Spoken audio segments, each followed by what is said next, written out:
Muitas pessoas ainda investem na poupança, que atualmente nem é mais considerado investimento. Ou seja, quem coloca dinheiro na poupança vai perder dinheiro ao longo do tempo.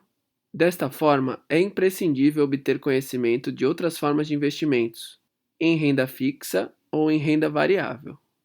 Este vídeo vai explicar as diferenças entre renda fixa e renda variável e como elas podem influenciar em quanto o seu dinheiro renderá ao longo do tempo. Os investimentos de renda fixa funcionam como um empréstimo do seu dinheiro a uma instituição, como bancos, empresas ou até o governo. O quanto seu dinheiro vai render é definido por uma taxa no momento da compra. Por isso, a renda fixa é nomeada desta forma, por oferecer rendimentos previsíveis aos seus investidores.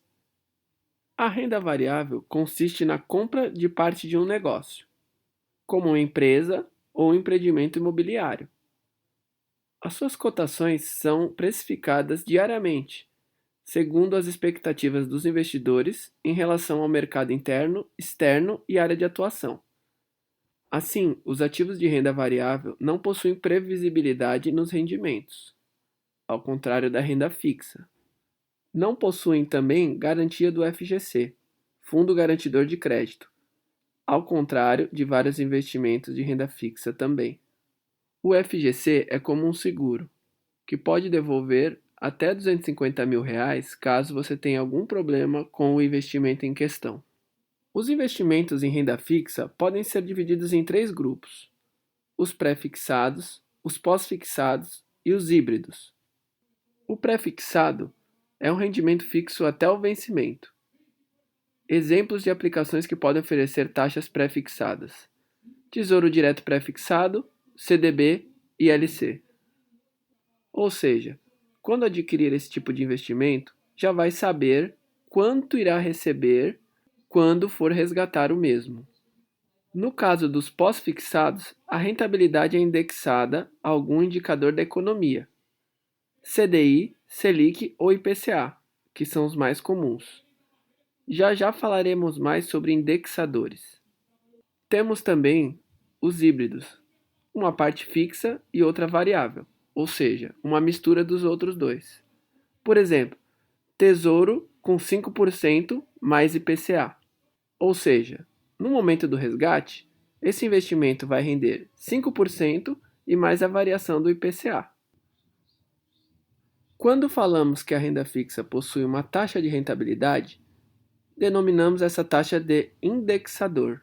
Vamos falar um pouco sobre os indexadores. CDI significa Certificado de Depósito Interbancário e é o indexador mais comum nos investimentos. Na prática, é a taxa cobrada quando um banco pede emprestado para o outro. Investimentos como CDBs, LCI, LCAs, LC e muitos outros usam o CDI como indexador. Ou seja, o ideal é procurar aplicações com rentabilidade líquida próxima ao CDI, ou até mesmo que ultrapassem o valor do CDI. O valor do CDI acompanha a taxa Selic. Normalmente ele rende 0,2% a menos. Falando em taxa Selic, ela significa Sistema Especial de Liquidação e de Custódia, e é a taxa básica de juros do Brasil. Todas as outras taxas de crédito e remuneração de investimentos, inclusive o CDI, dependem do seu valor. O valor da taxa Selic é definida pelo Banco Central do Brasil, e as reuniões para definição são realizadas a cada 45 dias. O mais conhecido investimento ligado à taxa Selic é o Tesouro Selic. Atualmente, a caderneta de poupança rende 70% da taxa Selic, ou seja, uma rentabilidade muito baixa. Por isso, como falamos no início do vídeo, a poupança não é mais considerada investimento. O indexador IPCA significa Índice de Preços ao Consumidor Amplo. Representa a inflação oficial do Brasil. Esse índice é definido todos os meses pelo IBGE. Utilizar o IPCA como indexador pode ser uma ótima opção para quem quer garantia de estar sempre acima da inflação.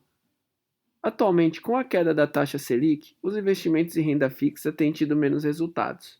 A renda variável é o mais indicado para enriquecer, Mas como qualquer investimento exige estudo e entendimento para evitar percalços. Tanto o investimento em renda fixa quanto em renda variável são muito importantes na composição de uma carteira de investimentos. Para investidores iniciantes, é muito importante iniciar pela renda fixa, mas o mais importante de tudo é começar a investir correto o quanto antes. Até o próximo vídeo e obrigado!